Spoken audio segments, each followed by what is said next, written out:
अऊज़ु बिल्लाहि मिनश शैतानिर्रजीम बिस्मिल्लाहिर्रहमानिर्रहीम अल्लाहुम्मा कुल्ली वलीकल हुज्जत इब्निल हसन सलवातुका अलैहि वला बाइही फ़ी हाज़िहि साअ फ़ी कुल्ली साअ वलिय्यन व हाफ़िज़न व क़ाइदन व नासिरन व दलीलन व ऐनन व हत्ता तुस्किनहु अर्ज़क व तुमत्तिअहु फ़ीहा तवीला अल्लाहुम्मा सल्लि अला मुहम्मद व आले मुहम्मद व अज्जिल फ़रजहुम।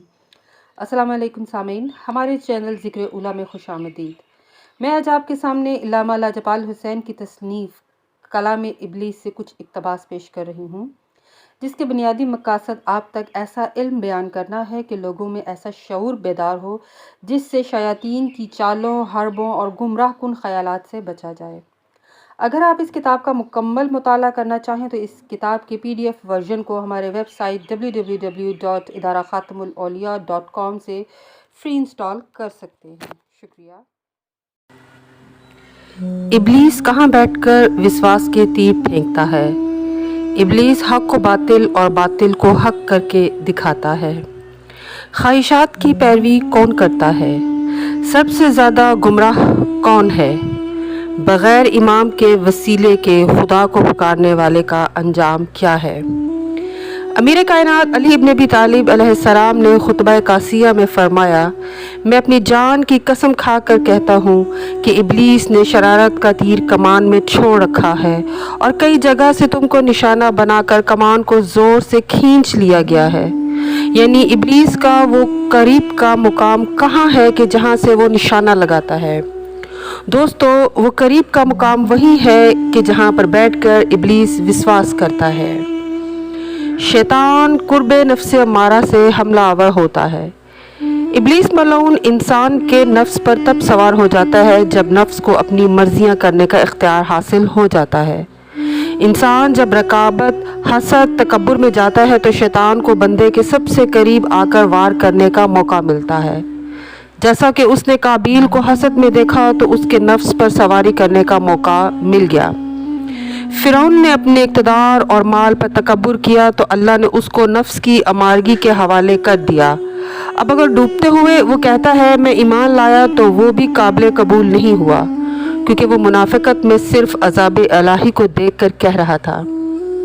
बंदा जब अपने अंदर बुराइयों और इख़लाक़ियात से गिर जाता है तो शैतान के लिए ऐसे बंदे पर गुमराही और ज़लालत के हमले करना आसान हो जाता है। शैतान जिनके नफ्स पर सवार हो जाए तो उनकी बसारत और समात बन जाता है। वो अहले हक को बातिल देखता है और अहले बातिल को हक की तस्वीर देखता है। जिस बारे में इब्लीस ने कहा है कि मेरे पास विश्वास पैदा करने का इख्तियार मौजूद है, अल्लाह ताला इरशाद फरमाता है, कुल औज़ु बिरब्बिन नास मलिकिन नास इलाहिन नास मिन शर्रिल वस्वासिल खन्नास अल्लज़ी युवस्विसु फ़ी सुदूरिन नास मिनल जिन्नति वन नास। यानी सीनों में घुसकर वो विश्वास करता है और विश्वास करना शैतान के इख्तियार में है। और इस विश्वास की वजह से अगर इंसान विश्वास पर अमल करे तो वो गुमराह हो जाता है। मौला अली अलैहिस्सलाम फरमाते हैं, और यही वो करीब की जगह है कि जहाँ से वो निशाना बनाकर कमान को ज़ोर से खींच देता है। यानी बंदे के दिल में विश्वास करना, खामोशी से खुफिया आवाज़ के ज़रिए राह हक से हटाना, क्योंकि उसने तो कह दिया है कि पालने वाले, चूँकि तूने मुझे गुमराह किया है। फिर इमाम फरमाते हैं, यहाँ तक कि तुम सरकश लोग उसके अतात गुजार हो गए तो तुम्हारे मुतल्लिक उसकी तमा और मुस्तहकम हो गई, यहाँ तक कि सूरत हाल पर्दे से निकल कर सामने आ गई तो वो तुम पर पूरी तरह मुसल्लत हो गया। उसने अपना लश्कर तुम्हारी तरफ लाकर तुम्हें ज़िल्लत के गारों में धकेल दिया, कत्ल गारत के तूफ़ानों में घिरा दिया, ज़ख्म पर ज़ख्म लगाकर तुम्हें कुचल दिया, तुम्हारी आँखों में नेज़े गाड़ दिए।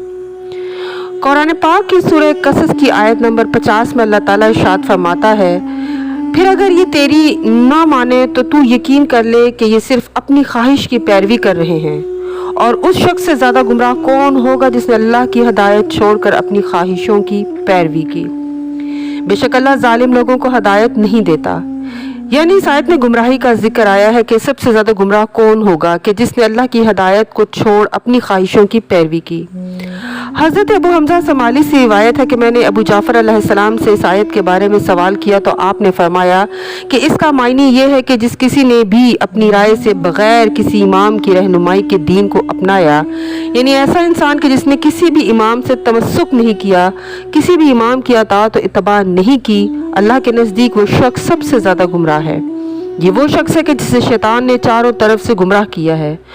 चूँकि निज़ाम हदायत इमाम ही की ज़ात चलाती है, इसी तरह हदायत के लिए उन्हीं से रुजू करना पड़ेगा। हज़रत इमाम बाकर अलैहिस्सलाम से रिवायत है कि हमारे सबब अल्लाह की इबादत की जाती है, हमारे सबब से अल्लाह की मारिफत हासिल होती है और हमारे सबब लोग अल्लाह को वहदानियत और यकताई के साथ पहचानते हैं। मोहम्मद मुस्तफ़ा सल्लल्लाहु अलैहि वसल्लम हिजाब हैं, यानी अल्लाह और उसकी मखलूक के दरमियान वास्ता हैं। और बशारत मुस्तफ़ा में भी इमाम बाकर अलैहिस्सलाम से रिवायत है कि जो शख्स हमारे वसीले से खुदा को पुकारता है वो फलाह पाता है, और जो शख्स बग़ैर हमारे वसीले से खुदा को पुकारता है वो खुद भी हलाक होता है और दूसरों को भी हलाक करता है। इसीलिए इमाम जाफ़र सादिक अलैहिस्सलाम की हदीस पाक है कि लोगों, बलाएं हम पर अजीम हैं, अगर उनको अपनी तरफ बुलाते हैं तो वो कबूल नहीं करते, और अगर उनको उनके हाल पर छोड़ते हैं तो वो हमारे बगैर हदायत नहीं पाते। यानी इस हदीस पाक में भी इमाम ने साबित किया कि लोग हमारे बगैर हदायत नहीं पा सकते। तो दोस्तों, हकीकत ये है कि हादी मुतलिक सिर्फ़ और सिर्फ अल्लाह का नूर अव्वल है और वक्त का इमाम है, जो हादी बरहक के मुकाम पर फाइज है।